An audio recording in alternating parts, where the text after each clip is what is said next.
Aussi la correction de la première série d'exercices. Alors avec tout d'abord une question concernant donc la technique pour mesurer la masse d'un liquide. Donc pour la masse d'un liquide, il faut un récipient. Du coup, il va falloir mesurer la masse du récipient, puis la masse du récipient avec le liquide, et donc après faire une soustraction. Hein. Ou alors, on peut faire la tare, c'est-à-dire appuyer sur le bouton tare de la balance lorsque on a mis le récipient.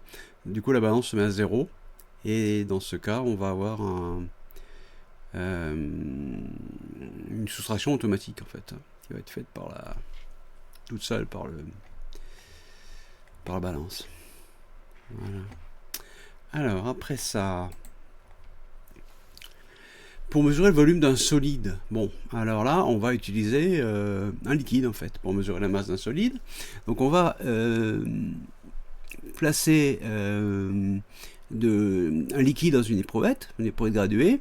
On va mesurer le volume, noter le volume, on va mettre le solide à l'intérieur, à condition que ce soit pas trop gros bien sûr, et puis le niveau d'eau va monter. Du coup on aura après juste à faire la soustraction pour connaître de combien s'est déplacé l'eau finalement, et ce déplacement d'eau correspond exactement au volume du solide qu'on aura mis dans l'éprouvette. Voilà, alors ça correspond au schéma qui est donné dans l'exercice suivant, avec la correction un peu plus bas. La correction donc avec les dessins qu'on peut faire, qu'on vous demande, et la légende. Voilà, hein, donc pensez bien à retenir ces techniques.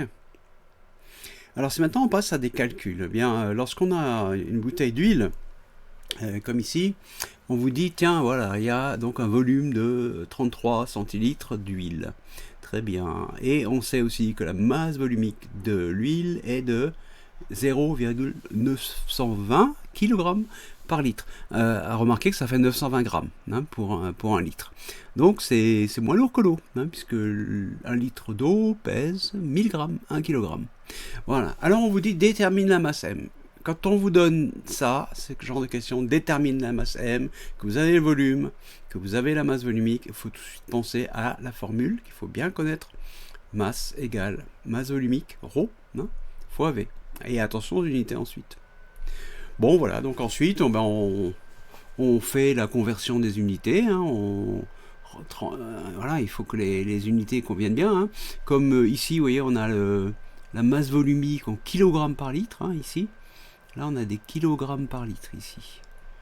Kilogrammes par litre. Du coup, il faut que le volume soit en litres. Hein. Et la masse, elle sera forcément, puisqu'ici on a des kilogrammes par litre, elle sera forcément en kilogrammes. Voilà. Donc ça, c'est cette réflexion sur les unités. Hein. Il faut s'entraîner pour y arriver. Bon, bref, on fait le calcul et on trouve finalement 0,304 kg, c'est-à-dire 304 grammes. Et ensuite, comme la masse volumique de l'huile est plus petite que la masse volumique de l'eau, l'huile va flotter au-dessus de l'eau, à condition bien sûr que l'huile et l'eau ne se mélangent pas, ce qui est le cas, hein, puisque les deux ne sont pas miscibles. Voilà la correction de ce premier exercice. On va descendre un petit peu. Alors la même chose avec du sapin, hein, c'est le sapin dont on peut exprimer le volume aussi, alors soit en centimètres cubes, soit comme là en millilitres. Voilà, vous avez ici en millilitres, hein, 50 millilitres. Il faut se rappeler que 1 millilitre, ça fait 1 centimètre cube. Hein, et c'est bien retenir ça. 1 millilitre égale 1 centimètre cube. C'est pareil, hein, les millilitres et les centimètres cubes. On voit aussi que la masse volumique du sapin est de 0,460 kg par litre, donc moins de 1000 grammes, moins d'1 kg pour un litre. Donc normalement le sapin va flotter dans l'eau. Alors là c'est la même technique, hein, on fait bien attention aux conversions. Comme on a ici des litres dans la masse volumique, et bien les 50 millilitres, il faut les transformer en litres. Donc attention aux conversions. Ensuite, on écrit la formule. On écrit toujours les unités avec. Hein. Vous voyez les unités que j'ai mises là, kilogramme par litre, litre. Hein. Et puis on remplace avec les nombres, on calcule et éventuellement on peut transformer en grammes. Hein. Voilà. Alors, éventuellement, d'ailleurs, on n'a pas vraiment le choix parce que vous le demandez dans l'énoncé. Hein, bien, attention de bien lire l'énoncé toujours pour suivre les consignes. Bien, alors après, la même question que tout à l'heure. Est-ce que le sapin flotte? Oui, il flotte puisque sa masse volumique est plus petite que celle de l'eau. La masse volumique de l'eau, je le rappelle, c'est 1000 grammes par litre. 1 kg par litre. Ensuite, vous aviez une utilisation d'éprouvettes graduées. Alors, la seule difficulté là, c'est que les graduations sur une éprouvette graduée, ça fait pas toujours 1. Hein. Par exemple, ouais, vous voyez le premier trait ici, c'est pas 31. Hein. Alors, il faut regarder combien on a de traits entre 40 et 30. Par exemple, de 40 à 30, ça fait 10. Non, on fait la soustraction. 40 moins 30, ça fait 10. Et on a, on compte hein, ici, 1, 2, 3, 4. On a 5 graduations. Du coup, on divise 10, par exemple, millilitres par 5. Et ça nous fait, pour chaque graduation, 2 millilitres. Voilà. Ici, c'est 1 millilitre. Et ici, c'est 5. Hein. Du coup, les lectures qui sont là, 30, 12, 36. Pensez aussi que quand on a un ménisque, il faut toujours regarder, prendre la mesure en bas du ménisque. Le ménisque, c'est cette partie qui remonte un peu sur les côtés. Il ne faut pas prendre la partie qui remonte, il faut prendre le bas du ménisque, puisque finalement, à l'intérieur, c'est creux et puis il n'y a pas de liquide. Voilà, pour les lectures. Après ça, on va donc voir les conversions.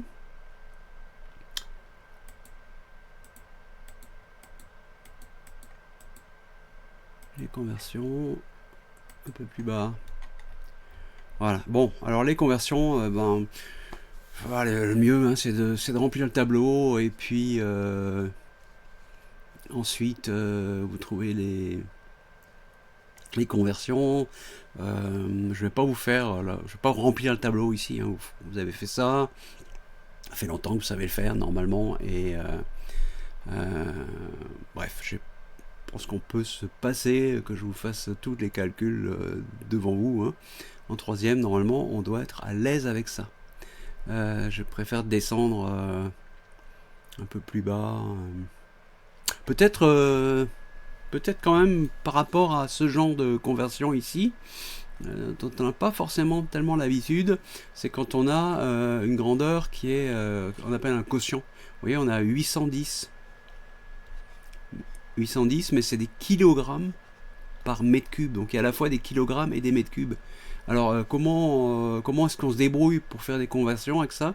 On va écrire que ça fait 810 kilogrammes sur 1 mètre cube. C'est ça que ça veut dire hein, finalement.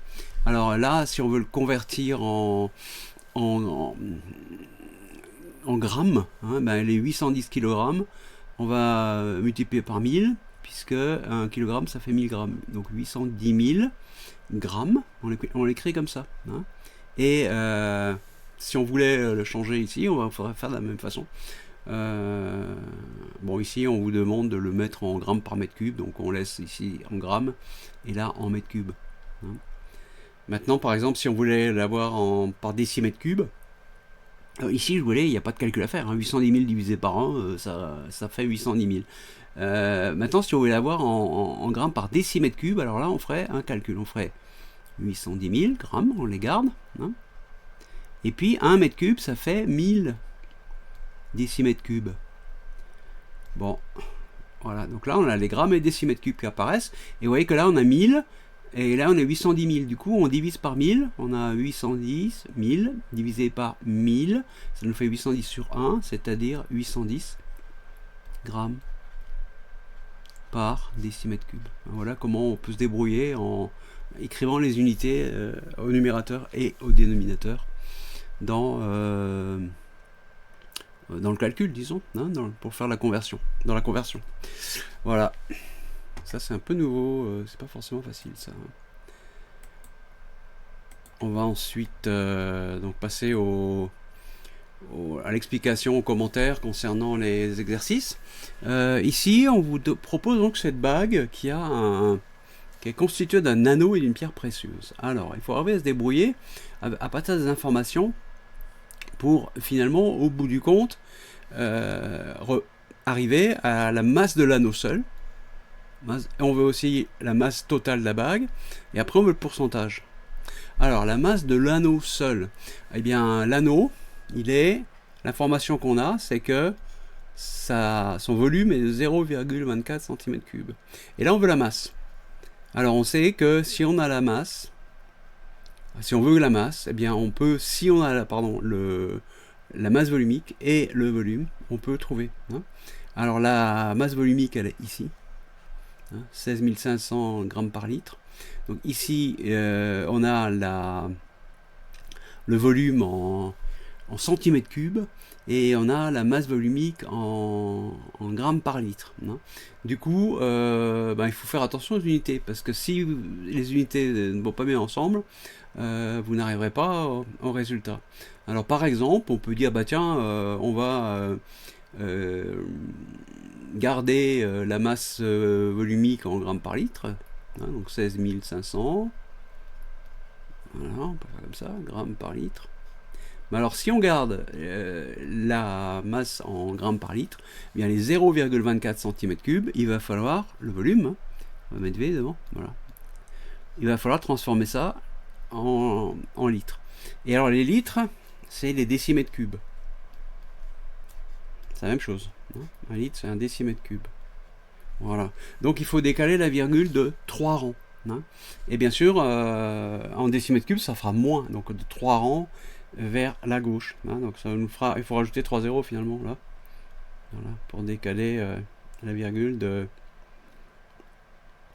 3 rangs vers la gauche. Et sinon, vous prenez le tableau. Je vais vous mettre le tableau ici. Donc on a les décimètres cubes.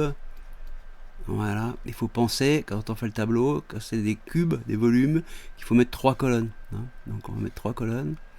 2, 3. Et puis là, on a les centimètres cubes. Hein. Voilà, pareil, 3 colonnes.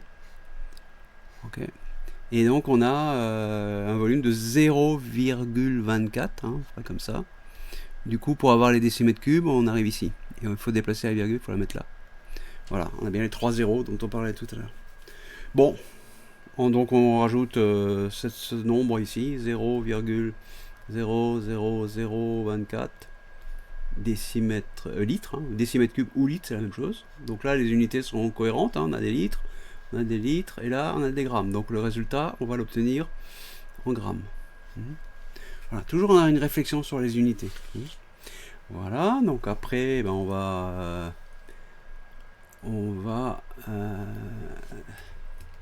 voilà la réponse hein, de ça. Donc un peu plus bas, vous avez toutes les réponses.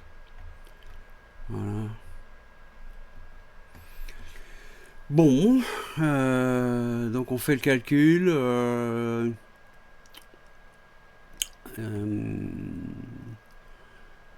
Pour arriver finalement à 3,96 grammes.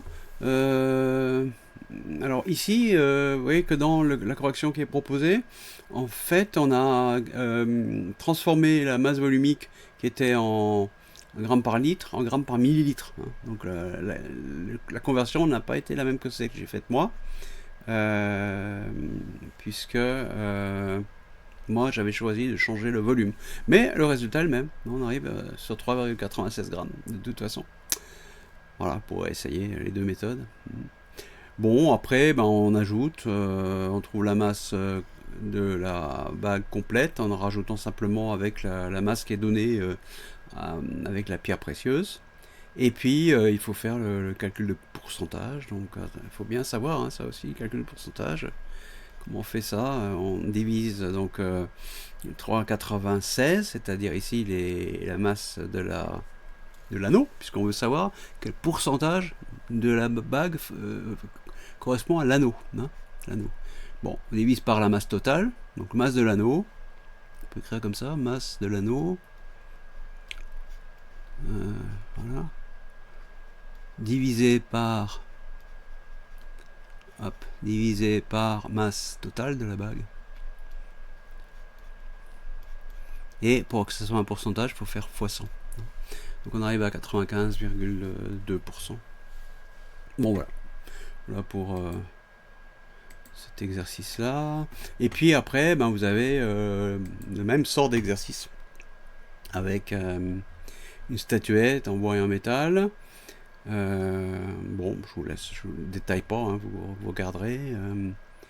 C'est toujours la même méthode finalement.